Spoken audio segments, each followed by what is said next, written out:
En la zona costera nos estamos quedando sin playa. Algunas playas de la zona central en particular están perdiendo hasta un metro y medio de playa por año. Es una crisis ambiental, pero es una crisis también de nosotros como sociedad humana y de cómo nos relacionamos con la naturaleza. Se han encontrado fósiles de dinosaurios, el dinosaurio chileno, por ejemplo, lo encontró de hecho un chico que andaba acompañando a su papá ahí en la expedición. Está clarísimo que la capa que vamos a dejar, en primer lugar, va a tener carga radioactiva, pero además van a encontrar una capa de basura. Ya estamos viviendo una crisis socioambiental y las consecuencias las van a vivir miles de millones de personas alrededor del mundo. Va a haber escasez de alimentos y de agua. Hoy tenemos un invitado de lujo, periodista, comunicador social, director también de comunicaciones en el Instituto Milenio. Hoy día le damos la bienvenida a Fernando Mejía, que está junto a nosotros. ¿Cómo está, Fernando? Bien. Y si hoy vamos a hablar de hartas cosas el día de hoy, les vamos a hacer un barridito pequeño para que sigan con nosotros hasta el final. Vamos a hablar también de tu trabajo, de lo que has estado realizando en SECO y también qué está pasando con nuestro planeta, el estado en el que estamos actualmente y qué va a pasar en un futuro si es que seguimos con los mismos hábitos buenos o malos. Allá vamos a ir también a analizar. Pero Fernando, ¿qué pasa con la temperatura? Ha estado aumentando, eso es de conocimiento público, sabemos que estamos en una crisis climática, algunos todavía le siguen llamando cambio climático, pero en estricto rigor es crisis. Vamos abarcando ese tema. ¿Cómo estamos hoy en día respecto a nuestros mares chilenos y a nivel también mundial? ¿Y qué es lo que está pasando? Sí, bueno, hay suficiente evidencia hoy día científica y también, por supuesto, de lo que ven las propias personas que están en los territorios, de cómo ha ido cambiando el clima, de cómo ha ido cambiando las condiciones del tiempo a lo largo de los últimos años, te digo, las últimas décadas. Y hoy día tenemos una cantidad de evidencia suficiente, tenemos como humanidad, no como Fernando Mejía y alguien más, sino tenemos como humanidad, todos, digamos, evidencia científica suficiente para afirmar que nosotros, como humanos, hemos transformado el clima del planeta en los últimos 150 años y estamos viviendo las consecuencias de esa transformación hoy día en el día a día y particularmente en situaciones como la que mencionas, que tiene que ver con el aumento de temperatura a nivel global. Hace un tiempo atrás salió no un estudio, sino que se dio a conocer de que estábamos teniendo los días más calurosos jamás registrados en todo el planeta.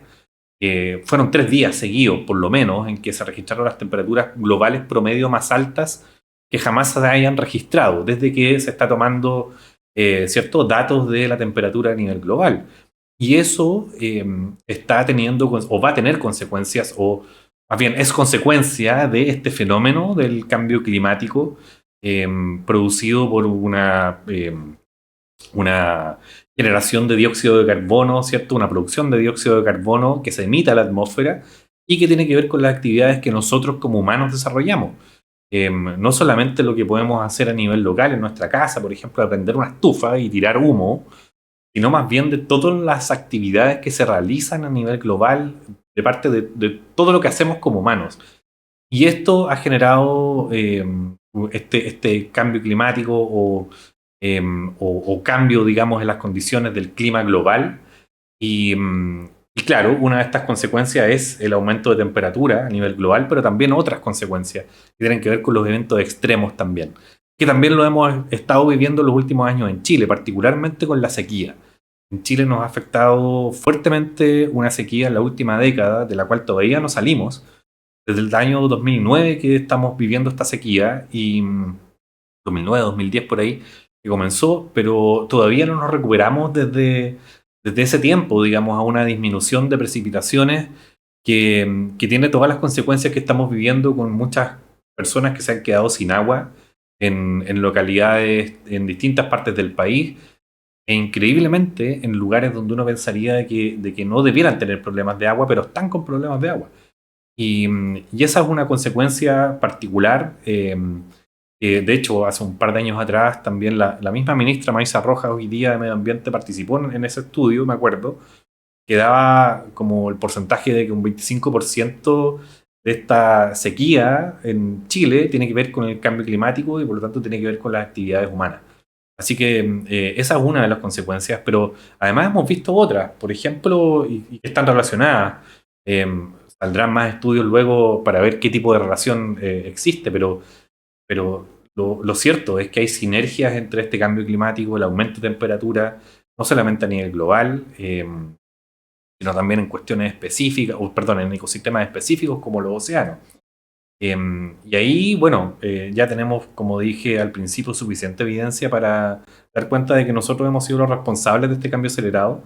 Y como tú decías, se ha producido en el planeta cambios climáticos, durante claro, pero toda su durante historia. millones de años, o miles de años, o cientos de miles de Pero, años. a ver, pero Fernando, para que nos hagamos una idea más o menos. Nosotros, tú lo mencionabas al inicio, 150 años de humanidad, de industrialización, han causado el cambio que se hubiese producido en qué periodo de tiempo normalmente.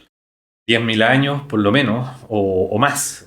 O sea, en un periodo muy corto de tiempo, nosotros hemos sido los responsables de aumentar, como dije, la cantidad o no lo dije así, pero la cantidad de dióxido de carbono en la atmósfera. Hoy día estamos cerca de 450 partes por millón en la atmósfera, medido de dióxido de carbono. Y ese aumento, que son varios cientos de puntos, digamos, por lo menos 100 o más, hemos sido nosotros los principales responsables de ese aumento de dióxido de carbono en la atmósfera. Y esos cambios climáticos que se han dado en el planeta han ocurrido en periodos nuevamente de millones de años, de cientos de miles de años o decenas de miles de años. Nosotros lo hemos hecho en 150 años o 200 años, lo cual realmente es algo, por supuesto, que nunca había registrado, o por lo menos de lo que nosotros no teníamos conocimiento como seres humanos, y somos los principales responsables. Y eso es algo que le da un peso, ¿cierto?, a nosotros, principalmente como humanidad, para poder tomar medidas y poder tomar acciones al respecto. Em, pero, pero lo que no se puede negar es que esa evidencia está y somos los principales responsables de ese cambio climático. O sea, la evidencia está, pero aún así, Fernando, sabemos que quienes toman las decisiones en las esferas de poder políticas o económicas tienden a tener un negacionismo frente a estos temas. Sabemos que, por ejemplo, referentes políticos como Trump menciona que esta crisis no existe, que es un invento, que la comunidad científica está utilizando esto también como una estrategia política, valga la redundancia, cree que todo está contra ellos y las empresas y quienes dan trabajo, pero la evidencia está. Vamos a hablar también de las fake news. Sabemos que tú también ahí has tenido un rol, has participado también en instancias importantes donde las noticias y la posverdad influyen en el pensamiento colectivo de la población y eso también va a interferir en cómo nosotros vamos a cuidar el medio ambiente. ¿Qué está pasando ahí? ¿Por qué hay tanto negacionismo? Yo diría que no es un fenómeno nuevo, no es algo que se esté viviendo ahora, que los políticos como que nieguen evidencia científica. Todo indica que esto viene de mucho tiempo atrás. Las veces que me ha tocado hacer, bueno, ya hace un par de años que no hago clases, pero cuando me tocaba hacer clases a periodistas o no periodistas, uno de los ejemplos que mostrábamos era cómo la industria del azúcar durante décadas y también la industria de los cigarrillos, del tabaco, generó o levantó controversias y levantó evidencia contraria que en realidad estaba pagada por ellos para poder contradecir estudios científicos que venían de agencias de salud o que venían de centros de investigación o universidades que estaban estudiando los efectos y los impactos del azúcar en las personas, ¿ya? Y por otro lado también el tabaco. Y esas controversias, digamos, daban, por supuesto, respaldo también, porque daban respaldo, digamos, a los que estaban contrarios a tomar medidas para poder, ¿cierto?, solventar esas crisis que estaban generando los alimentos ultraprocesados por un lado o la industria del tabaco por otro. ¿Quiénes pagan las consecuencias de la industria del azúcar y de la del tabaco? Los servicios públicos, principalmente. Y las personas que consumen o que consumimos, ¿cierto?, estos productos, pero que no tenemos de pronto los recursos para poder, ¿cierto?, solventar enfermedades que son muy graves. Y tenemos que hacerlo a través del Estado. Entonces, al final terminamos pagando todas las consecuencias del consumo o de la producción de estas empresas privadas que, además, utilizando o mal utilizando evidencia científica, ¿cierto?, generan estas controversias y estas crisis para poder respaldar sus propias decisiones que van en contra de la salud pública. Y es sumamente grave lo que, además, con el tema del cambio climático ha estado ocurriendo en las últimas décadas. al principio, yo te diría finales de los 80 y mediados de los 90, cuando recién estos temas empezaron a hablarse ya y empezaron a expandirse en la opinión pública, también, o sea, hubo tremendas controversias con científicos que estaban, digamos, en contra de la evidencia que estaba surgiendo en ese momento, porque todavía también faltaba acumular suficiente información y datos para poder, cierto, decir con total claridad, como lo podemos decir hoy día, que hoy día sí que hay un consenso absoluto en la comunidad científica. Cualquiera que venga a decir hoy día, cualquier científico que venga a decir, yo no creo en el cambio climático o algo así, la verdad es que hay que tomarlo como una opinión personal, y las opiniones personales no es ciencia. ¿Ya? Existe un consenso que es del panel internacional, ¿cierto?, en cambio climático, un panel de miles de científicos alrededor del mundo que levantan toda la información disponible que existe en torno a los cambios, ¿cierto?, que se están dando en el clima global, y generan un consenso y generan una respuesta. Y esa respuesta, claro, a principios de los 90 todavía no estaba tan clara, pero hoy día ya con absoluta certeza podemos decir que somos los responsables de ese cambio climático. Respecto a estos políticos que de pronto no están de acuerdo con esa evidencia, Trump, Bolsonaro, bueno, por aquí escuché a algunos republicanos también poner en duda, ¿cierto?, esa misma información, acá mismo en Chile. Hay que tener ojo y hay que tener cuidado, porque cuando te encuentras con líderes o con políticos con esas opiniones, es muy probable que vayan a tomar decisiones políticas, efectivamente, o vayan a ir en contra de leyes que puedan, ¿cierto?, solucionarte un problema, o que puedan ir, ¿cierto?, a favor de poder tener medidas respecto al cambio climático. Entonces, uno evidentemente tiene que tomarlo de dónde viene, y para eso hay que estar con la información bien fresca, y creo que una buena forma de poder evitar, digamos, dejarse influenciar por estos políticos que muchas veces, bueno, y siempre hablan de todo, ¿no?, que tienen opinión para todo, pero que no siempre es una opinión que uno tiene que tomar en cuenta, o que no está bien informada. La información hay que buscarla en las fuentes oficiales. Las fuentes oficiales son el IPCC, son la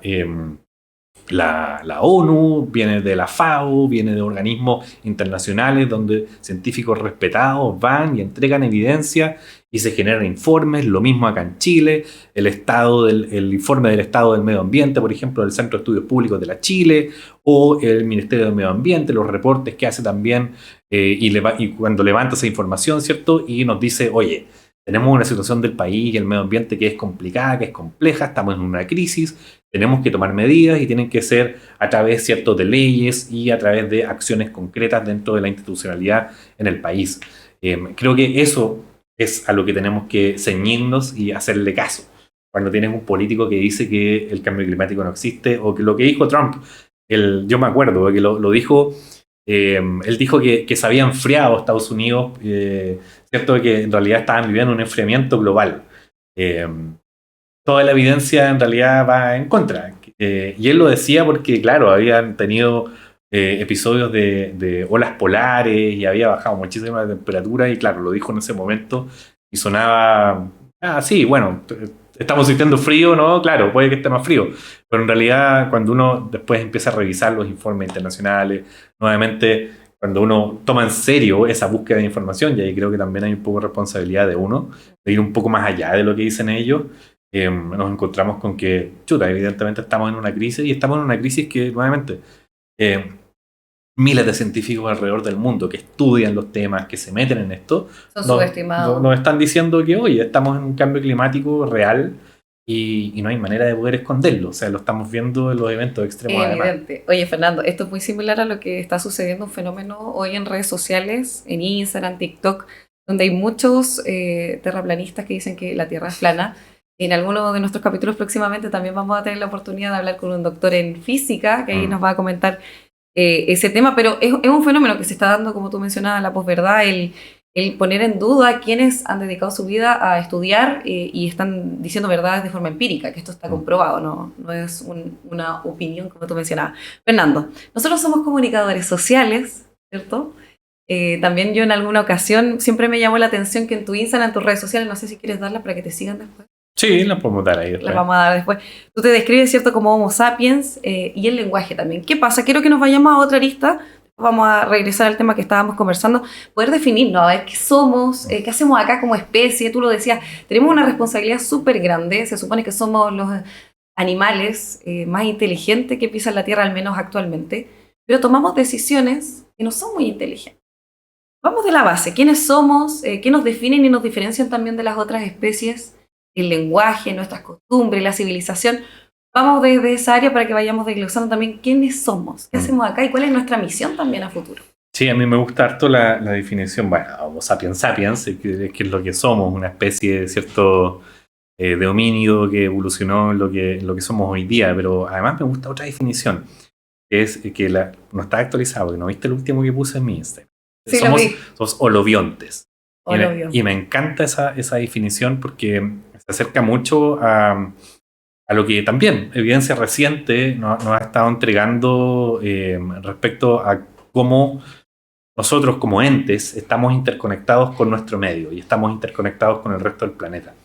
Una historia muy, muy interesante porque o sea, esta definición de holobionte nos habla de que somos más bien una comunidad de microorganismos, de bacterias, de hongos, de virus, de células, que no son microorganismos, pero también de pequeñas estructuras y comunidades, además, que viven simbióticamente contenidos dentro de esto que llamamos cuerpo humano, ¿cierto? Donde tenemos una flora bacteriana, ¿cierto? Que sabemos que existe, que está en nuestro estómago, en nuestros intestinos, pero que además está en nuestra piel, que además nos da o nos permite, ¿cierto?, digerir ciertos alimentos, que nos ayuda a una serie de procesos que nos permiten hoy día ser seres humanos sanos, poder estar aquí conversando.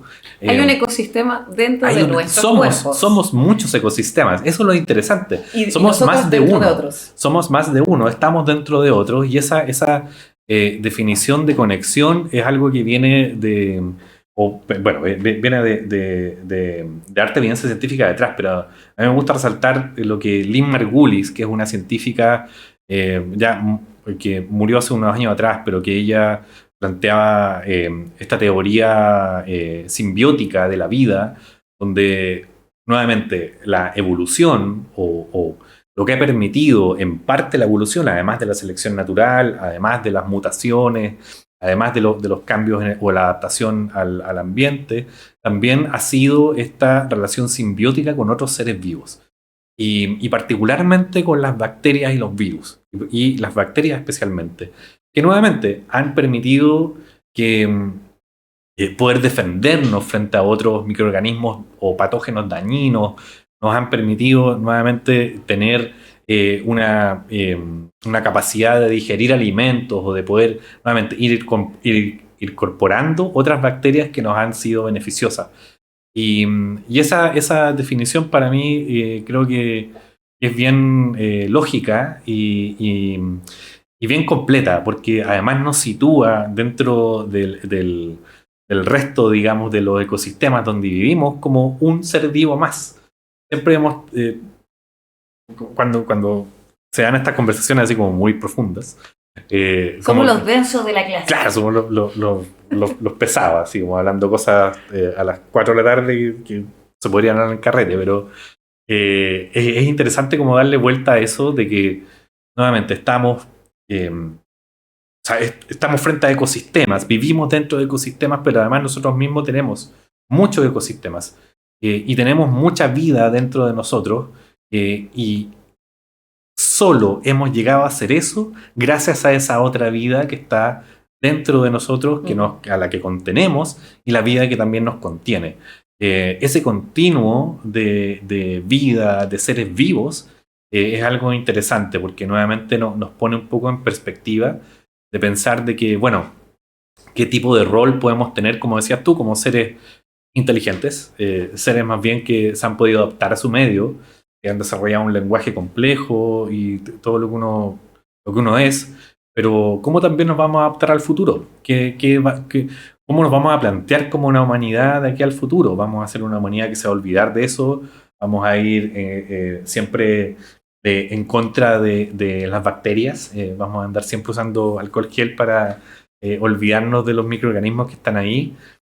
O vamos en realidad a pensar de que somos seres vivos e interconectados. Y ojo, siempre lo mencionamos, las bacterias son las reales reinas del planeta. Totalmente. O sea, ¿Quiénes son los que gobiernan el planeta? Las bacterias. Yo estaba, me acuerdo hace unos años atrás, como muy embobado y muy metido en las humanidades, ¿cierto? En la literatura, en el arte, que me gusta mucho. Me empecé a meter más en ciencia, no tanto en el colegio, me acuerdo que no me veía muy bien en el colegio, pero cuando me empecé a meter en la universidad y empecé a abrirme más a estos conocimientos, fue súper interesante porque fue un momento perfecto, porque me permitió poder rescatar nuevamente estas otras perspectivas más allá del estudio, ¿cierto? Más allá de ir a la fórmula o más allá de ir al laboratorio, también estar en el laboratorio, pero también ver estas perspectivas de la vida que son más complejas. ¿No? Y claro, y buscarle ese sentido, porque a veces como ser humano se encuentra en esta soledad de la propia humanidad, o en piloto automático, dada por nuestras relaciones, por lo que vivimos en el día a día, pero cuesta sentarse a pensar de que en realidad estamos conectados con todo lo que nos está pasando. Es un planeta chico y tenemos que cuidarlo, y para poder cuidarlo hay que conocerlo. Y tenemos que conocernos a nosotros mismos también, cómo nos relacionamos con el resto de la vida. Creo que por ahí es como un poco porque enganché con eso de ser holobiontes o de ser estos organismos que conversan, conviven y lo hacen simbióticamente con otros organismos que no vemos, pero que están ahí. Bueno, lo mencionábamos, Fernando, el legado. El legado que vamos a dejar como humanidad. Parte también de nuestra iniciativa, de por qué queríamos hacer este podcast.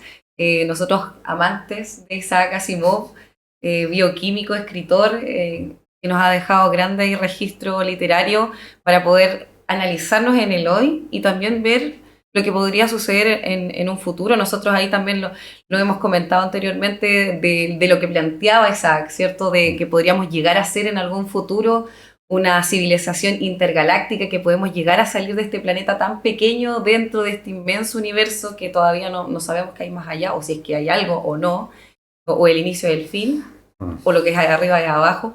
Pero, ¿qué va a pasar? ¿Qué sientes tú también como humanidad? ¿Por qué lo planteamos ahora? Iniciamos conversando este podcast. Nosotros como humanidad estamos evidentemente dañando nuestro ecosistema. Si no estamos cuidando lo que tenemos ahora, difícil de plantearnos que en algún futuro podamos salir, y quiénes van a salir también desde del planeta, si es que se puede llegar a construir este futuro fuera de nuestro planeta, porque los recursos son finitos, se van a acabar. Claramente. Eso es un hecho comprobado. Sí, totalmente. O sea, hoy día estamos en una... Es verdad, yo siento que estamos en una crisis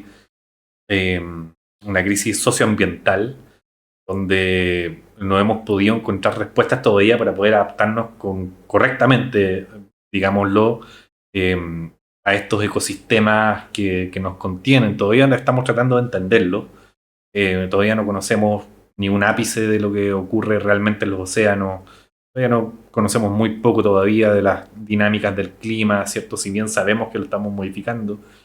Es un planeta todavía que tiene muchos secretos por descubrir. Sin embargo, lo estamos modificando, sin embargo, lo estamos transformando, y en eso también nos estamos transformando nosotros. Yo siento que Asimov, claro, tenía esta visión de una humanidad al futuro, de una humanidad que iba a ser capaz de sobrevivir a varias crisis para poder llegar a un cierto nivel de desarrollo más allá del propio planeta. Y es lo que estamos viviendo. Efectivamente, estamos comenzando una carrera espacial que lleva muy poco tiempo, lleva 50 años, 60 años, o poco más, pero recién estamos llegando a nuestro satélite. Llegamos hace unos cuantos años atrás a la Luna.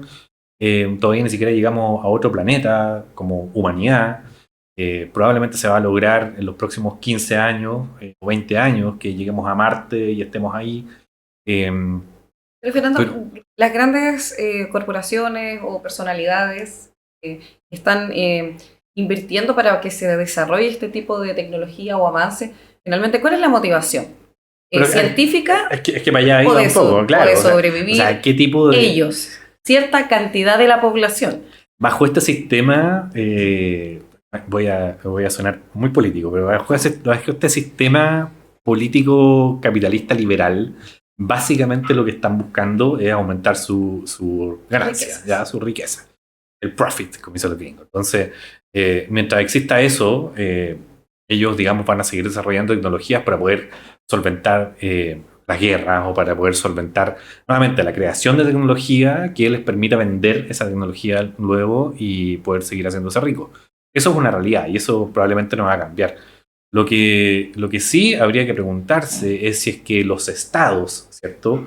Si las naciones van a poner los esfuerzos ahí o de alguna manera vamos a hacer que estos recursos, ¿cierto?, se reutilicen en otras cosas. Porque es súper interesante la exploración espacial. A mí me parece que es parte nuevamente como de lo que nosotros como humanos somos capaces de hacer. Claro, nuestra esencia de exploradores, claro, de descubrir. Y es porque somos animales curiosos, es porque nos gusta explorar, nos gusta saber, nos gusta conocer. En general, ¿cierto? Chismosos totales. Chismosos, claro, buenos para la copucha, para el chisme, pero también para saber qué es lo que está ocurriendo allá afuera, más allá de lo que nos contiene nuevamente. Y buscar esas explicaciones que mencionaba. Y sí, y yo no sé si vamos a lograr alguna vez llegar a ese nivel de desarrollo que planteaba Asimov, así como de en unos 12.000 años más, poder tener esas civilizaciones que planteaba, por ejemplo, Fundación, y más allá, ¿cierto? ¿Por qué? Porque todavía no somos capaces de resolver problemas que nos vienen aquejando durante miles de años como humanidad y que tienen que ver con nuestras relaciones políticos, sociales, ¿cierto? De cómo nos organizamos como una humanidad, si somos capaces de abordar esas brechas económicas, de salud, de educación, etc. Y si somos capaces realmente de favorecer la estabilidad de este sistema. Hoy día es un sistema totalmente inestable. Podríamos, no sé, en 2 semanas más podríamos tener una guerra nuclear entre Rusia, Ucrania o entre China y Estados Unidos y hasta ahí llegamos. Digamos, y esta conversación queda hasta acá y nos encontramos en una situación totalmente distinta y radical. Como también podríamos en 100 años más, como es probablemente lo que va a ocurrir, vivir más crisis y eventos extremos climáticos. Y esta humanidad como la conocemos podría cambiar completamente. Estamos hablando del gran filtro. Claro, que es lo que ocurrió, o sea, qué es lo que ha ocurrido con otras civilizaciones también a lo largo de la historia. O sea, han pasado por crisis y han tenido declives y han muerto, digamos, como civilizaciones. Nosotros como esta civilización moderna vamos a continuar este camino, digamos, que llevamos hoy día. Yo no soy ningún predictor de futuro, por lo tanto no lo sé, pero así como vamos... no soy muy optimista, la verdad, de cómo nos va a ir en el futuro. Me encantaría que los esfuerzos de las sociedades, digamos, estén puestos en poder resolver esos problemas, en poder mirar hacia la sostenibilidad de nuestro sistema, de que podamos convivir, ¿cierto? Plenamente, satisfactoriamente y felizmente en el planeta. Pero dada nuestra naturaleza por el momento lo veo medio complicado. Y en el caso hipotético, si llegásemos a ese nivel, hay que tener también claro que no solamente, o sea, no toda la humanidad va a tener ese privilegio de poder salir del planeta. No, por supuesto. Vamos a ver a quienes tienen este poder adquisitivo y político, que es cuánto porcentaje de la población. Bueno, y es un poco lo que también ha pasado en otras etapas de la historia, estas castas, ¿cierto? Con muchos recursos que son capaces de poder abstraerse un poco de lo que está sucediendo en el resto de la sociedad. No es algo nuevo y es probable que siga ocurriendo. Hoy día tenemos cientos de miles de millonarios, o sea, de multimillonarios que son capaces de pagarse viajes al fondo del océano o ir a dar una vuelta por el planeta. Y no regresar jamás. Y claro, a algunos no les va muy bien. Bueno, eso es un poco la irresponsabilidad también de este tipo de situaciones, pero después podemos entrar a eso, que también me gusta mucho esto de la exploración oceánica y lo que les pasó a ellos fue terrible. Pero también, bueno, ahí están las consecuencias de esas malas decisiones. Cierro paréntesis. Y volviendo al tema de la capacidad que puedan tener estas personas de salir del planeta, bueno, como dices tú, no va a ser para todos. Pero también la salud hoy día no es para todos. También la posibilidad de tener una educación, ¿cierto?, de calidad, no es para todos tampoco. Y a eso voy con que todavía no podemos resolver ese tipo de problemas. Todavía no resolvemos la pobreza, todavía no resolvemos en otras partes del mundo. Hoy día en Chile está un poco mejor la situación, pero problemas de desnutrición, problemas de acceso al agua. Uruguay, Montevideo se quedó sin agua, o se está quedando sin agua, que es lo que está ocurriendo desde hace un par de semanas, y ya están en una tremenda crisis. Le pasó a Ciudad del Cabo también, que también se quedó sin agua hace como 2 años atrás, tuvieron que tomar medidas extremas. Bueno, ese tipo de situaciones van a seguir multiplicándose y vamos a tener que tener respuestas para eso. Vamos a estar mirando las estrellas o vamos a estar pensando en eso. Hay que hacerlo, sí, pero también tenemos que poner los esfuerzos, obviamente, como Estado. A eso voy. Los privados, bueno, allá verán lo que hacen ellos, pero los estados, que son los que representan a todas las sociedades, yo pienso que y siento que tienen que tener otras prioridades, digamos, que son las de resolver problemas acá en la Tierra por el momento. Claro, pero lamentablemente también los privados tienen gran culpa o son los que gran repercuten el medio ambiente con sus mismos trabajos, industrialización, etcétera. Fernando, vámonos al tema que estabas mencionando del mar. Tú te dedicas al mar, amas el mar, eres un amante del mar. ¿Para todo bien el mar? ¿Para todo mal el mar también? De nuevo, siempre por favor, de nuevo. Todo el mar. Para todo bien el mar. Para todo mal, también. Exacto. Y para todo mal, para algunos también, que hace poco tú lo mencionabas, una expedición científica. Sí. Es necesario también explorar el fondo marino para que vayamos conociendo también nuestro planeta. Sabemos que hasta lo que más hemos investigado, hay plástico en el fondo del mar. Se encontró plástico a 9.100 metros de profundidad, que fue en la fosa Mariana, que es la fosa más profunda del planeta. Y da cuenta, evidentemente, de lo que estábamos hablando al principio, o sea, de la capacidad que hemos tenido como humanidad de llegar a todos los ambientes, sea desde positivo, el más frío al más caliente, al más profundo, al más alto, el Everest o las fosas marianas, pero claro, lo llegamos a contaminar. Hay unas bolsas plásticas ahí dando vueltas en las fosas marianas, lo que un poco da cuenta del problema que tenemos en el océano, claro, efectivamente, pero también en todo el resto del mundo. A mí me apasiona el mar, me encanta. Yo tengo una cosa personal con el mar. Me pasa harto que sueño mucho con maremotos. Fíjate que desde chico, yo creo que porque tengo esta visión, bueno, valdiviano, maremoto, el terremoto del 60, todas estas historias de cómo... El terremoto más fuerte registrado en la humanidad. Registrado en la historia de la humanidad y de cómo ese maremoto transformó completamente también el paisaje y cómo impactó tanto a ese territorio, particularmente en Valdivia, donde soy yo. Entonces, creo que en mi imaginario quedó dando vuelta a eso y me pasa que sueño mucho con eso. Y le tengo un respeto también por lo mismo, muy importante al mar. Soy buzo, hace rato que no buceo, tengo ganas de meterme al agua, pero tomé cursos de buceo, me metí al agua, me regalaron ahí, me acuerdo, un bautismo de buceo, que es una primera inmersión así como para ir explorando y ver si a uno le gusta o no, y me fascinó. Siento que en ese momento vi el planeta. Fue algo muy extraño porque a mí me encanta mucho el bosque, me gusta mucho digamos la naturaleza en general, pero encontrarme debajo del agua y ver toda esa cantidad de vida que había debajo del agua, encontrarme con un planeta distinto, evidentemente, a lo que yo estoy acostumbrado siempre a ver, y ver esa inmensidad, o comprender más bien esa inmensidad de biodiversidad y de vida, solo en el pequeño espacio donde estuve, y extrapolarlo, digamos, al resto, me voló la cabeza. Mucha información.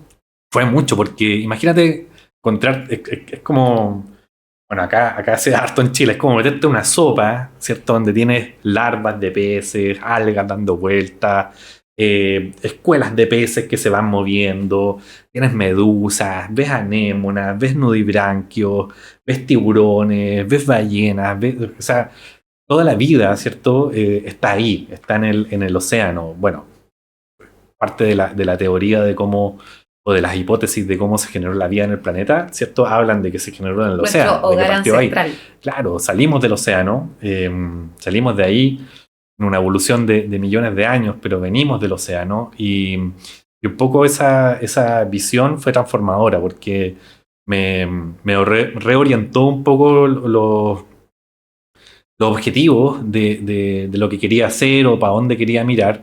Me cambió el foco hacia el océano, estando muy metido en el bosque, muy metido en el bosque nativo, en conocer, digamos, mucho del bosque, que me encanta.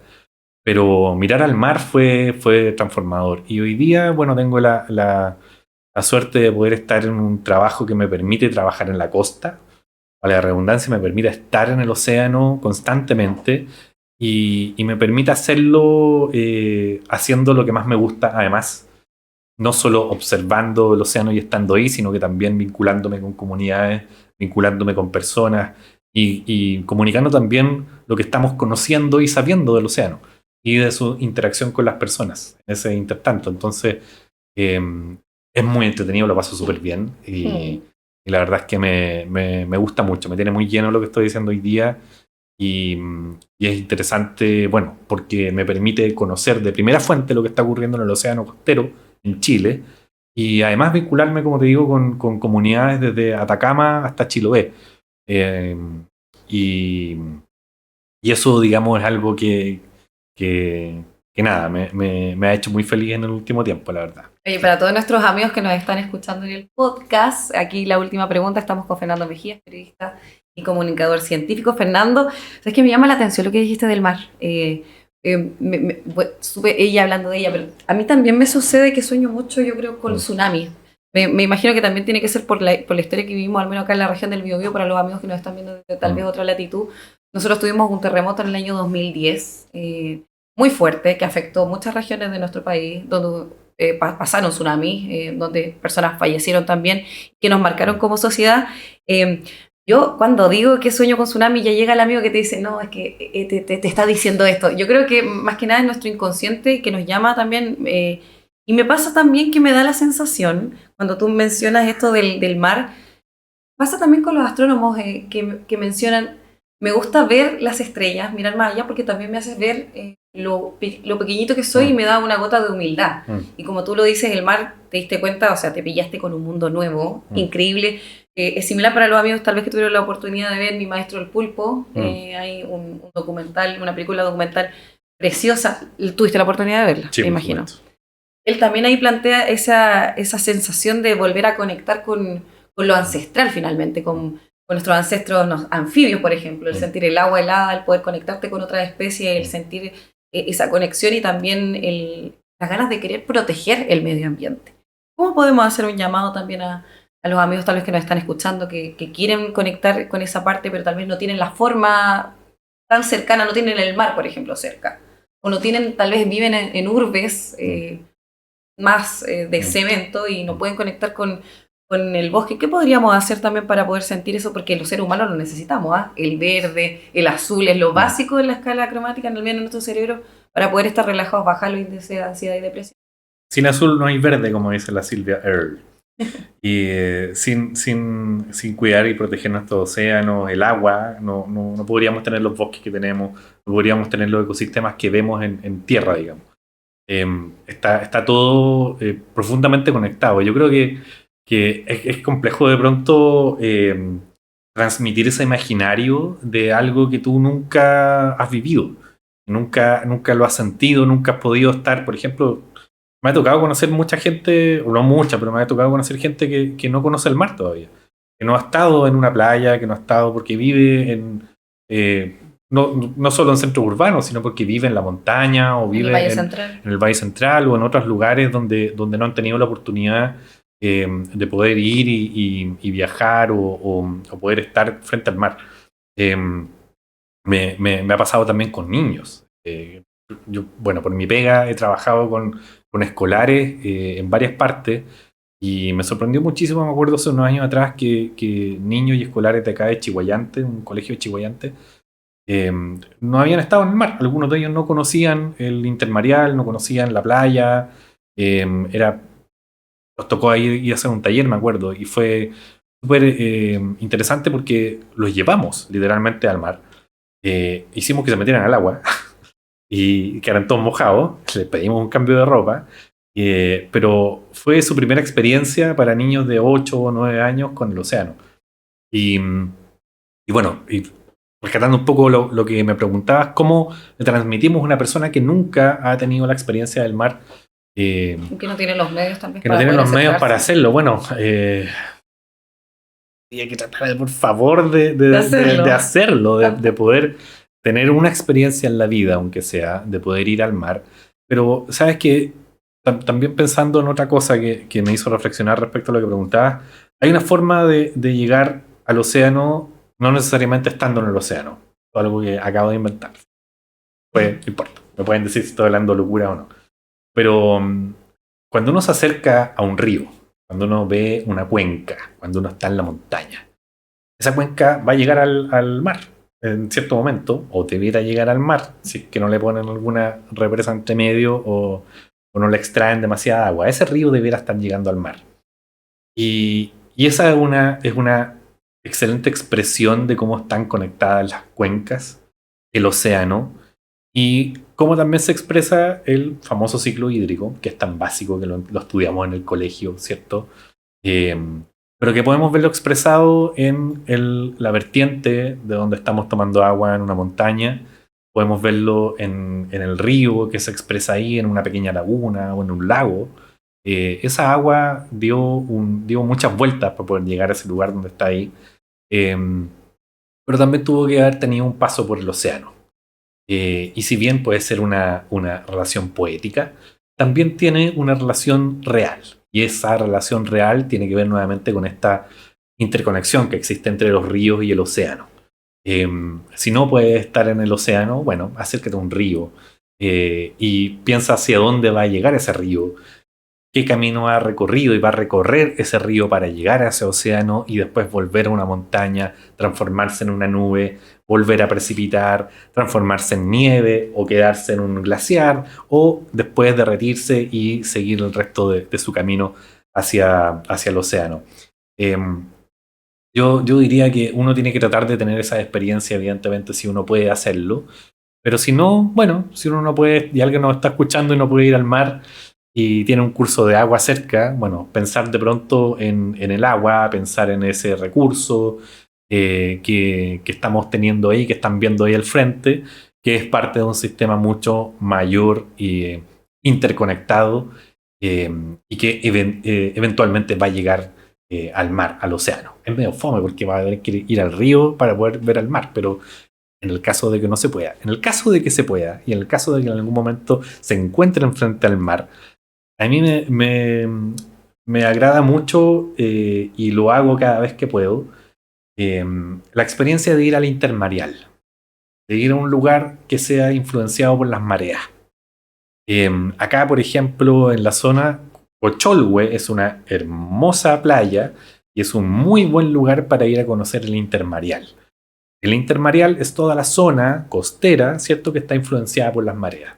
Así de simple, la marea sube, ¿cierto?, deja cubierta una zona de agua, la marea baja y deja descubierta una zona de agua generalmente rocosa, en otros lugares más arenosa, por ejemplo en el sur, bueno, va a depender de la geografía, pero en esas rocas siempre uno se encuentra vida. Es como cuando uno, ¿cierto?, va a la playa y se mete de repente en unos roqueríos y te encuentras con una estrella de mar, te encuentras con anémonas, te encuentras con incluso larvas de peces que de pronto quedan en lagunas entrampadas, ¿cierto?, entre medio de las rocas.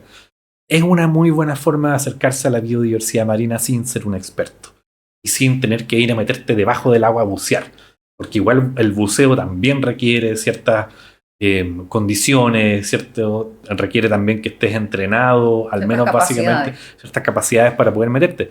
Uno también puede hacerlo con snorkel, también uno puede a pulmón, también puede hacerlo. Lo que acá en el sur es un poco frío, así que hacerlo sin traje también, ya de pensarlo me da un poco de frío. Pero si no tenemos esa posibilidad y tienen la posibilidad de ir al mar, al océano, una muy buena forma de poder conocer y darse una idea de la cantidad de cosas que hay debajo del agua, ir a darse una vuelta al intermareal y ir a mirar a esos animales, a mirar a esa biodiversidad que te puedes encontrar ahí y apreciarla, nada más que apreciarla, nada más que verla, ver sus colores, ver su belleza, ver sus formas, su complejidad, el cómo están ahí tan bien adaptadas para que llegue el agua se vaya el agua y sigan ahí. Al final es volver a sorprendernos con lo simple, con lo que está ahí. La tecnología nos tiene, pero todo el día con las pantallas, eso también nos hace muy mal. No solamente a nuestros ojos, sino también psíquicamente, de nuestra salud mental. Entonces, a salir, a explorar, a mirar eso que nos llamaba la atención cuando éramos niños, volver a hacer. Totalmente, y sin un afán de este neonaturalismo, así como de volver a lo primitivo, sino más bien de encontrarnos con nuestras raíces y poder entendernos en esa interconexión. No es necesario que de repente nos empecemos a vestir de cáñamo y andemos así sin zapatos por la naturaleza. Claro, es no caer en esa caricatura, como tú bien dices, sino más bien de pensarnos como seres vivos que estamos aquí porque otros seres vivos también existen. Y esa conexión me parece que es fundamental también para poder tomar acciones para proteger el medio ambiente y proteger los océanos, por ejemplo, que fue el origen de la pregunta. ¿Cómo lo protegemos? ¿Qué hacemos con un océano que está cambiando y con esta crisis que estamos viviendo? Lo primero es conocerlo. Y estamos bien claros que hoy día en Chile estamos teniendo una situación además crítica en la zona costera. Y no solo la zona costera, también la de los bosques ya la conocemos bastante bien, pero en la zona costera nos estamos quedando sin playa. En uno de los últimos estudios que salió publicado respecto a la erosión de las playas, dirigido y coordinado por Carolina Martínez, una investigadora de la Universidad Católica, daba cuenta de que el 86% de las playas en Chile estaban en procesos de erosión. Y algunas playas de la zona central en particular están perdiendo hasta 1 metro, 1,5 metros de playa por año. Y eso es gravísimo porque tiene que ver con la gobernanza de las zonas costeras, tiene que ver con cómo estamos habitando la costa y de qué manera también las actividades que realizamos en la zona costera están teniendo esas consecuencias de que estemos perdiendo las playas que históricamente los habitantes, ¿cierto?, en esas zonas utilizaban tanto para recreación como por supuesto para otras actividades socioeconómicas. Entonces estamos en una situación, como lo dije en el momento, de crisis ambiental, socioambiental, y entender también de que esa crisis es una crisis ambiental, pero es una crisis también de nosotros como sociedad humana y de cómo nos relacionamos con la naturaleza. Ese es el gran foco y asunto del gran problema que tenemos hoy día, que tenemos que resolver cómo estamos interactuando con el ambiente que nos está habitando. Y otra de las consecuencias del cambio climático, bueno, aparte del calentamiento, ¿cierto?, de los océanos que ya se está viviendo y de la acidificación de los océanos, que es la capacidad que tiene el océano, ¿cierto?, de poder absorber dióxido de carbono y de hacer más ácido el agua. Estamos además con este gran problema que ya también está siendo documentado de aumento del nivel del mar. Algunas zonas van a aumentar las zonas, digamos, de inundación por el derretimiento de los hielos tanto del Ártico como del hielo antártico, y ese es un fenómeno directamente relacionado con el cambio climático y con este calentamiento acelerado que hemos estado viviendo en los últimos 150 años a raíz de las actividades industriales humanas. Entonces, muchos países oceánicos y costeros van a tener problemas y algunos ya están teniendo problemas por este aumento del nivel del mar. Así que si es que se cumplen las proyecciones de cambio climático de aquí a fin de siglo, van a haber zonas que van a estar inundadas. Literalmente zonas que hoy día no lo están, pero que podrían estarlo en un par de décadas más, si es que no se hace algo respecto a esta generación nuevamente de dióxido de carbono y todo lo que estamos emitiendo hacia la atmósfera. Muchos de los grandes centros urbanos están en las zonas costeras y están, ¿cierto?, al lado del mar. No sé, Nueva York, Viña del Mar, Concepción, Barcelona, Washington, en Seattle, en Estados Unidos, en fin, o sea, Japón es un conjunto de islas. Hay países que son oceánicos, completamente oceánicos, que están en Oceanía, literalmente, y que han sido, y esto es súper serio, pero han sido realmente súper enfáticos en que ya están viviendo las consecuencias de ese aumento del nivel del mar. ¿Por qué? Porque tienen islas que están al nivel del mar precisamente, aun cuando sean 10 centímetros o sean 5 centímetros, esos 5 centímetros son sinérgicos a lo que ocurre en toda la zona costera. No es que sean esos 5 centímetros, sino que esos 5 centímetros van a añadirse a los eventos extremos, van a añadirse a las mareas, van a añadirse a otros fenómenos que podrían ser muchísimo más graves debido a ese aumento del nivel del mar. Y no solo va a afectar a esas mismas comunidades, sino también el mismo éxodo de estas a otros lugares para poder sobrevivir y asentarse. Bueno, y además todo lo que ocurre en la zona costera nuevamente en términos de habitabilidad, como dices tú, pero también de alimentación. Hay miles de millones de personas que se alimentan también de productos que vienen del mar y que vienen del océano y que podrían verse afectados por toda esta situación también por lo mismo, por el cambio en las corrientes oceánicas, por el aumento de temperatura, por la desaparición de algunas especies, ¿cierto? O por la migración de otras especies hacia otros lugares donde ya no van a estar disponibles para esas personas que han estado ocupando esos recursos durante mucho tiempo. Entonces, las consecuencias nuevamente son en los ambientes, pero siempre van a ser también en comunidades humanas, porque estamos íntimamente relacionados con esos ambientes, ¿cierto? Y con esos ecosistemas. Vamos a tener entonces próximamente una crisis social muy fuerte y grande a nivel mundial. En algunas partes ya la estamos viviendo, y ya se están viendo consecuencias de esos efectos en los océanos para comunidades costeras. De hecho, en Chile ya se han ejecutado proyectos y se han ejecutado iniciativas para poder ir dando cuenta nuevamente de cómo nos vamos adaptando, porque ya no va a ser un tema de cómo frenamos esto, sino efectivamente cómo nos adaptamos a esos cambios. Porque los cambios van a ocurrir igual. Entonces tenemos que tener una manera de poder ir, ¿cierto?, acomodando las actividades, de poder ir sosteniendo las comunidades costeras que siguen viviendo en esos lugares, pero además tenemos que alimentar a los miles de millones de personas en todo el mundo, que van a seguir creciendo esa población mundial. Así que la mejor manera de poder enfrentarlo hoy día, de cómo sabemos de cómo enfrentarlo, es adaptándonos. Ya estamos viviendo una crisis socioambiental y va a ir solo incrementándose dada toda la información que sabemos, y las consecuencias las van a vivir miles de millones de personas alrededor del mundo, además todo el resto de las personas que van a seguir naciendo en el planeta, porque vamos a seguir aumentando la población a nivel mundial. Así que la manera de enfrentarlo es adaptándonos y, por supuesto, tratando de resolver estos problemas. Va a haber escasez de alimentos y de agua. No sé si hay algo más importante que necesitemos como humanidad que tener agua, que ya la estamos viviendo como consecuencia en Chile, con una sequía de más de una década, y alimentos, además. Los sistemas alimentarios en el mundo son muy frágiles. Nosotros creemos que podemos seguir teniendo alimentos, ¿cierto?, porque lo vamos a comprar al supermercado y porque está ahí. Pero en realidad los sistemas alimentarios necesitan de las condiciones climáticas favorables para poder existir. Si esas condiciones cambian o se modifican drásticamente, van a tener esas consecuencias directas y nos vamos a quedar probablemente sin alguno de los alimentos clave para la humanidad. Y ahí sí que eso sería un gran problema, que ocurrió además en otros momentos de la historia de la humanidad. En el mar también podemos encontrar fósiles de todo tipo. Sabemos que podemos encontrar fósiles también en lugares donde hoy no hay mar. ¿Por qué se da este fenómeno? Por favor, cuéntanos, porque queremos llegar a un punto que a los dos nos une, que nos hizo tener esta amistad también periodística. Pero vamos comentando las diferencias que tenemos en el mar y en los territorios, en la forma de nuestro planeta, cómo va cambiando con el tiempo y por qué se da también este fenómeno de encontrar especies en lugares áridos, por ejemplo. Bueno, partiendo porque el planeta que vemos nosotros no es el planeta que había hace cientos de millones de años atrás.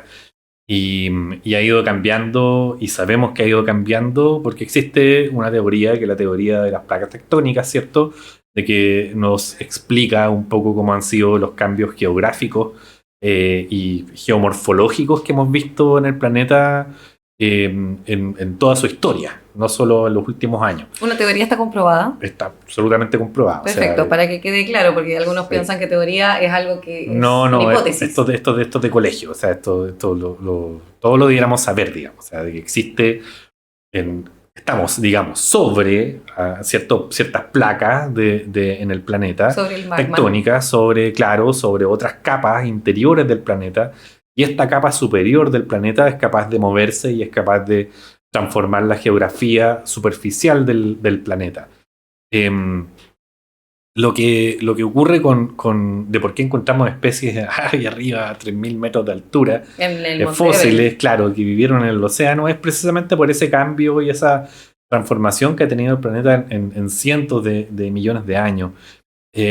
Hay registros fósiles no sé, 2.000, 3.000, 4.000 metros de altura en los Andes, y eso es porque parte de esa cordillera, lo que vemos ahora, a esa altura, esas montañas gigantes, en algún momento por esta deriva, ¿cierto?, de las placas y básicamente por este fenómeno, claro, de subducción que se produce entre la placa del Pacífico y la otra placa que ya se me olvidaron los nombres. Mira, me voy a retar a mí mismo porque son cosas que yo debería acordarme bien en detalle. Pero las dos placas... Fernando reta a los amigos que nos están viendo, o sea, y a él mismo. Y a mí mismo. Pero el cruce de las placas que van subiendo sí, la placa de Nazca, gracias, y ahí está volviendo, está tratando de activarse la neurona, y la placa sudamericana, ya, digámoslo así. Después me voy a corregir, necesito buscar ese dato. Y que son lo que nos generó el terremoto del 2010, pues ese fenómeno, cierto, de que una se va metiendo debajo de la otra y va haciendo que se genere una tensión, en lo que generan los terremotos por un lado, pero además genera nuevamente una presión y un cambio en la otra parte de la placa, digamos, y eso hace que se vaya subiendo, que vaya, cierto, elevándose el terreno y que se vayan formando montañas en algunas partes tan altas como la que vemos acá en los Andes, o también en otras partes del mundo donde también hay estas grandes montañas donde también ocurre lo mismo, ¿ya? Por ejemplo, no sé, tenemos en Chile una cordillera de los Andes, ¿cierto? Una depresión intermedia y una cordillera de la costa. Bueno, todo ese fenómeno geográfico que tenemos aquí en Chile ocurre por esta presión de las placas o esta interacción más bien entre placas, ¿ya? ¿Por qué vemos fósiles entonces en la montaña, en lo alto? Es porque en algún momento ese lugar, es donde estaba ahí, estaba debajo del océano. Claro, fósiles marinos. Fósiles marinos, estaban debajo del océano, estaban bajo el agua, fueron animales que vivieron en el océano, murieron, se precipitaron, ¿cierto?, sus cuerpos y quedaron, ¿cierto?, atrapados en el fondo marino, y ese fondo marino, a efecto nuevamente de esta interacción de las placas, se fue moviendo hasta llegar a este lugar donde los podemos encontrar a 3.000, 4.000 metros o en cualquier otro lugar. En realidad todavía los podemos encontrar en las playas.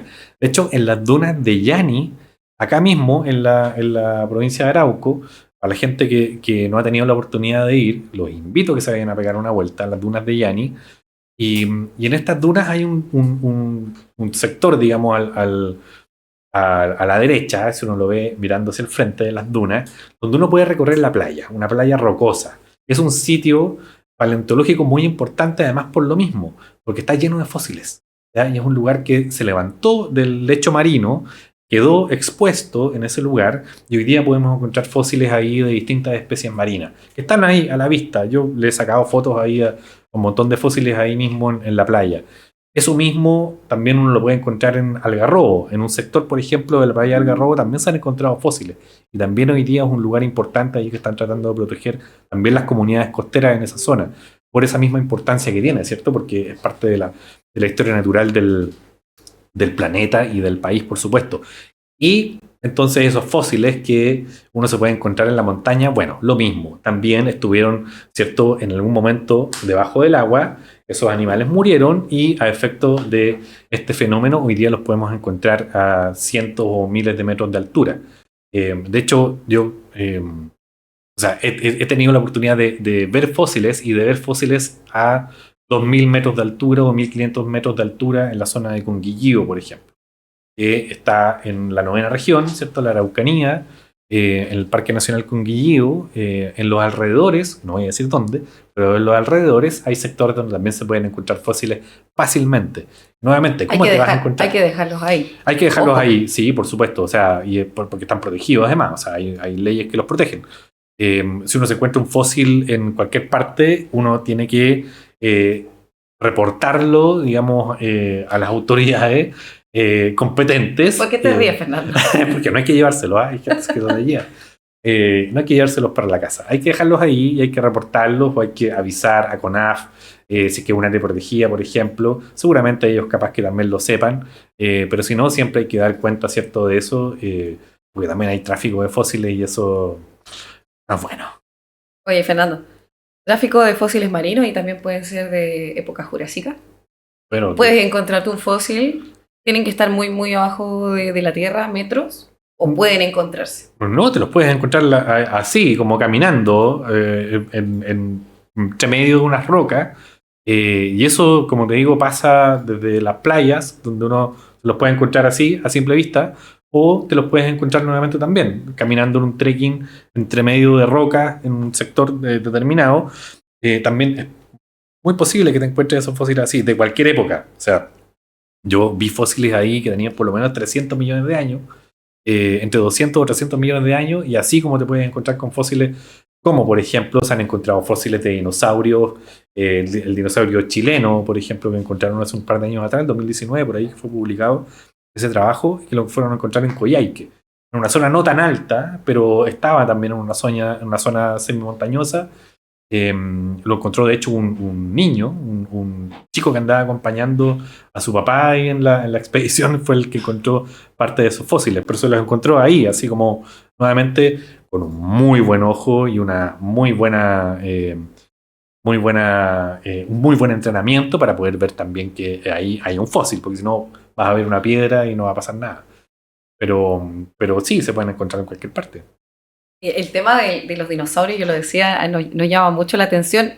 También, Fernando, lo decíamos delante, 150 años de la humanidad con industrialización y a 300 millones es como la escala, la diferencia. O sea, cuesta mucho entender o hacer en nuestra cabeza entender esa magnitud de años. O sea, es algo como que no se puede entender. Los dinosaurios, Fernando, ¿por qué te llaman tanto la atención? ¿Qué pasa contigo? Como tú decías, el mar te llama, ellos también. ¿Qué conexión tienen contigo, con tu infancia? ¿O qué te llama la atención? Bueno, partiendo porque todavía tengo juguetes de dinosaurios en mi casa, de que era chico. Todavía tengo recuerdos de los álbumes que juntaba de dinosaurios cuando era pequeño igual. Y nuevamente me llamaba la atención precisamente lo que acabas de decir ahora. Que tenía que ver con esta magnitud del tiempo. O sea, no sé, en el cine, en las primeras películas donde aparecían dinosaurios con humanos. No sé si has visto como esas películas de los años 20, 30, incluso más adelante también. La disonancia de imagen. Claro, o sea, habían unas representaciones de dinosaurios interactuando con personas porque también todavía no se entendía muy bien, o eran representaciones fantásticas, por supuesto, pero tampoco se entendía muy bien la cantidad de tiempo, efectivamente. Hace poco que descubrimos nuevamente se comenzó a descubrir, o más bien se comenzó a relacionar estos fósiles con la evolución de las especies y con la capacidad que tenían estas especies de transformarse, porque se entendía, no sé, hace 200, 300 años, o sea, claro, 200, 300 años atrás, todavía no estaba muy claro y no se entendía muy bien, digamos, en la opinión pública global, y esto te lo digo en intelectuales, no se entendía muy bien el tema de las dimensiones de años, de diferencia de años entre lo que se veía en un fósil y lo que se veía en la vida real, porque no existía esta cantidad de datos, digamos, que hemos tenido en las últimas décadas, en los últimos 100 años. Y el antropocentrismo un poco más. También ahí cumple un rol fundamental de la pensar que todo es bueno, acá, en este tiempo. Claro, pero también las teorías dominantes respecto al origen del humano, al origen del ser humano y de la vida, que provenían principalmente de la religión, por un lado, ¿cierto? Que hablaba todavía de Adán y Eva, de la creación divina de las especies, y por otro lado, 300 años atrás o 200 años atrás, un incipiente naturalismo impulsado en su momento y más adelante por Wallace y Darwin, que nos transformaron completamente, y también Alexander von Humboldt y otros, Hernando de Magallanes y otros exploradores también, que comenzaron a acumular información respecto a lo que hablábamos hace un ratito, la transformación del planeta, a cómo, por qué vemos el planeta que vemos ahora. ¿Por qué vemos estas montañas? ¿Por qué vemos estos ríos? ¿Por qué somos como somos? ¿Y por qué vemos estas condiciones. especies? ¿Y por qué vemos estas especies también? ¿Y por qué no otras? ¿Y dónde están las otras? Si es que hubo otras. ¿Y dónde estaban las otras? Bueno, enterradas o en fósiles. Entonces, esto de los fósiles tampoco es algo nuevo que se haya descubierto en los últimos años. Los fósiles se han ido encontrando mucha gente se encontró con fósiles años anteriores o cientos de años antes. O se manejaban teorías de que eran exacto, otra especie. Exacto. Y algunos los llamaban gigantes o otras etapas de la humanidad donde habían otras especies, pero no había una explicación así como muy convincente. Y esa explicación más convincente vino nuevamente con el conocimiento acerca de cómo las especies evolucionan y de por qué entonces podemos encontrarnos con esta biodiversidad que no existe, que ya no existe, pero que sí existió. Y esa reconstrucción de esa historia ha sido muy reciente y por lo mismo es muy complejo también. Bueno, y también por el sistema de vida que llevamos, pero por eso también es muy complejo entender un animal que vivió hace 300 millones de años, ponerse en esa dimensión de tiempo es súper difícil y hay que tener una mirada como bien amplia para poder entendernos dentro de esa cantidad de tiempo. Y ahí hay que ir como de lo pequeñito, bueno, 2 segundos, 1 minuto, horas, días. Bueno, pensemos en un día, pensemos en una semana, pensemos en un año. ¿Cuánto es un año para nosotros? Ahora pensemos en 10, 20, 30, 100, 200 y así. Y es sumamente complejo porque es poco intuitivo. Como que uno no tiene esa capacidad, porque uno vive para 70 años, 80 años y ahí estamos. Pero pensar en miles de años es súper difícil, súper difícil. Así que es entendible también que no hayamos tenido una explicación todavía para eso. Hoy día sí la tenemos. Y hoy día sí sabemos que esos fósiles dan cuenta de una vida anterior. Que desapareció. Que desapareció, exactamente. De que hubo extinciones, además, ellos también está bien registrado. Y está registrado no por un fósil o varios. Está registrado por capas de sedimentos que han sido encontrados alrededor del mundo.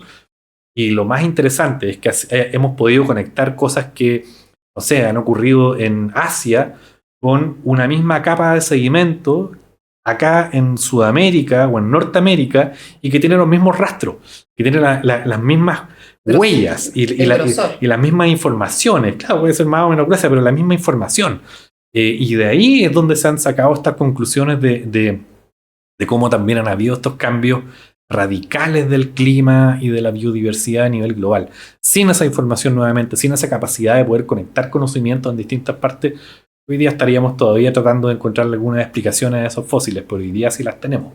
Y las tenemos porque, nuevamente, sabemos que el planeta cambia, sabemos que puede hacerlo en un tiempo muy largo, y ahora lamentablemente en un tiempo muy corto, pero a causa de nosotros. O sea, de alguna manera también nosotros podemos ser parte de esa historia, de esas capas. Bueno, está clarísimo que la capa que vamos a dejar, en primer lugar, va a tener mucho plástico. Isótopos. Bueno, va a tener carga radioactiva porque van a poder encontrar restos de explosiones atómicas, ¿cierto? Que ocurrieron en los 40 y muchas pruebas atómicas durante todo el periodo de la Guerra Fría. Pero además van a encontrar una capa de basura para generaciones, miles de años más adelante, capas reales de basura, de vertederos, ¿cierto? Y del lugar donde hoy día estamos dejando nuestros residuos. Y sin ir más lejos, a las personas que son de acá, del Biobío, y que no se han pegado una vuelta por la playa de Isla de los Reyes, la que está camino a Talcahuano, pero por la interportuaria, la gente de acá nos va a reconocer esas referencias. Pueden meterse, si pueden, algún día a esa playa. No tengan mucho cuidado donde pisan, por favor, porque son playas importantes para los pilpilenes, pero uno dramáticamente puede encontrarse con cómo ese lugar fue un vertedero hace 40 años atrás, y están las capas de basura, está toda una capa de basura que llega directamente a la playa, en esa playa, ¿ya? Que es justo un poco antes de llegar al peaje de esa interportuaria. Y uno se encuentra con una capa completa de playa que es basura de hace 40 años. De toda la basura que uno se puede imaginar que tiran en vertederos. Y también residuos que venían de actividades industriales ahí mismo en Talcahuano, como también de residuos hasta de los hospitales y residuos médicos además. de hace tampoco tanto tiempo, ahí, todas en esa playa. Eso es un poco lo que lamentablemente se van a encontrar en miles de años más si es que estos paleontólogos del futuro se ponen a revisar algunas capas de tierra en la época en que estamos viendo ahora mismo. Y ojo, o sea, ¿qué paleontólogos, qué científicos? No lo sabemos. De nuestra especie, tal vez no. Bueno, además. O sea, ojalá que sí. Hay cosas que quizás estamos muy pesimistas en esta conversación. Deberíamos hablar también de cosas bonitas. Pero sí, si tomamos algunas decisiones nos va a ir bien y vamos a poder resolver esos problemas. Pero por el momento, lamentablemente estamos dejando una capa de basura, literalmente. Y bueno, espero que la gente que nos vea en el futuro entienda que habíamos personas conscientes respecto a esos problemas, ¿eh? Que había gente que estaba trabajando para que ese tipo de cosas no siguiera pasando. Pero bueno, aquí estamos. Fernando, la última pregunta que le hacemos a todos nuestros panelistas, expositores, referentes, voces autorizadas que vienen a nuestro podcast. ¿Qué es la última pregunta que tenemos que hacernos en el día, tú crees, al menos ahora, de todos estos temas que conversamos, de la conciencia social, de lo que vamos a dejar como especie, qué le vamos a dejar a nuestras nuevas generaciones? Y no solamente de nuestra especie, de todo lo que habitamos, cohabitamos este planeta. Ahora que lo quiero decir porque tú igual estás viviendo una situación, eres papá, estás viviendo también otra cosmovisión de la vida. ¿Cuál es la última pregunta que nos tenemos que hacer y para replantearnos también la misión y el legado que vamos a dejar como especie humana? Bueno, yo creo que un poco va con como lo estás planteando ahora. Somos una especie que somos lo que somos gracias al resto de las especies que viven en este planeta y gracias a otras personas también. Y creo que tenemos que plantearnos esa última pregunta en términos de... Yo me plantearía algo así como ¿qué tipo de planeta queremos dejarle a nuestra descendencia? ¿Qué tipo de planeta le vamos a dejar a nuestra familia? ¿Qué tipo de vida le vamos a dar a esa familia futura? Si nosotros no tomamos decisiones correctas hoy día y si no somos un poco más responsables respecto a lo que hacemos en el día a día. Es súper complejo pedirle, por ejemplo, acciones como reciclaje o cambios. No quiero ejemplificar solo eso, sino que es súper difícil cambiar la estructura de pensamiento y las decisiones del día a día a las personas, porque implica mucho trabajo detrás. Hay que hacer, bueno, los expertos en comunicaciones lo saben, cuando quieren influir, ¿cierto?, en el comportamiento o en los hábitos de consumo de una persona. Pero creo que ahí está también el punto, en cómo hoy día somos seres que consumimos cosas, que producimos cosas, y creo que tenemos que plantearnos en cómo estamos consumiendo, qué es lo que estamos consumiendo, qué estamos haciendo para tener un consumo más responsable de alimentos, de cosas que nos da la vida, ¿cierto? Y plantearnos las consecuencias que tienen esas decisiones que tomamos en el día a día. De pronto podemos tomar decisiones respecto a cómo alimentarnos mejor, a cómo calefaccionarnos de manera más eficiente, de cómo, no sé, tratar de tener una vida un poco más sana, de ocupar más el transporte público, en fin, son distintas decisiones que nos van a servir a uno. No puedo dar una respuesta universal porque todos somos distintos, pero sí podemos ir al fondo de esa pregunta, que es qué estamos haciendo para dejarle un mejor planeta a la familia nuestra del futuro. Es un poco eso. Y ahí pienso personalmente en mi hija, por ejemplo, ahora. A mí me gustaría dejarle un planeta en el que pueda vivir. No en un planeta donde va a tener que ser una suerte de Sarah Connor para poder sobrevivir, como un sobreviviente así de un fin de mundo climático. No me gustaría que viviera ese planeta. Me gustaría que viviera en un planeta como el que tenemos hoy día. Un poco mejor, ojalá, pero el que tenemos hoy día, donde podemos disfrutar la naturaleza, podemos ir todavía a un bosque prístino, podemos estar todavía en una zona costera oceánica disfrutando el mar, podemos ir y comernos un rico plato de comida del mar porque todavía tenemos especies, ¿cierto? Ahí, no sé, hay distintas formas en las cuales uno puede incorporar esa pregunta, pero ¿qué vamos a dejar y cómo lo vamos a hacer? Me parece que es la última gran pregunta que tenemos que siempre hacernos, ¿eh? más allá de las redes sociales, más allá de la contingencia diaria. Bien, Fernando, te queremos agradecer tu presencia, tu tiempo que te diste para estar junto a nosotros, poder entregar esta información valiosa, tu experiencia también. Nosotros siempre lo decimos a veces, claro, ¿quién va a escuchar esto? ¿O quién va a tomar atención a esto finalmente en su diario vivir? Yo creo que sí, es una manera de poder ir generando conciencia en nuestras nuevas generaciones y también a quienes tal vez no tuvieron en su oportunidad, tal vez la facilidad de encontrar en un celular. Ahora sí, cualquier persona lo puede tener, independiente de la edad que tenga, y de poder hacer conciencia, hablar de estos temas, ponerlos sobre la mesa, reflexionar qué es lo que finalmente nos hace generar estos cambios. Así que muchas gracias, Fernando, y nos vemos en una próxima oportunidad. Muchas gracias a ti y a ustedes por la invitación a este espacio, venir a hablar de todas estas cosas ñoñas y entretenidas que nos encantan, por cierto. Bien, y a ustedes también agradecer a nuestros amigos de YouLab que nos están escuchando. Vamos a seguir, por supuesto, entregando otro conocimiento. Vamos a tener más también panelistas para que sean parte también de nuestro ciclo. Así que nos vemos en otra oportunidad. Chao, chao.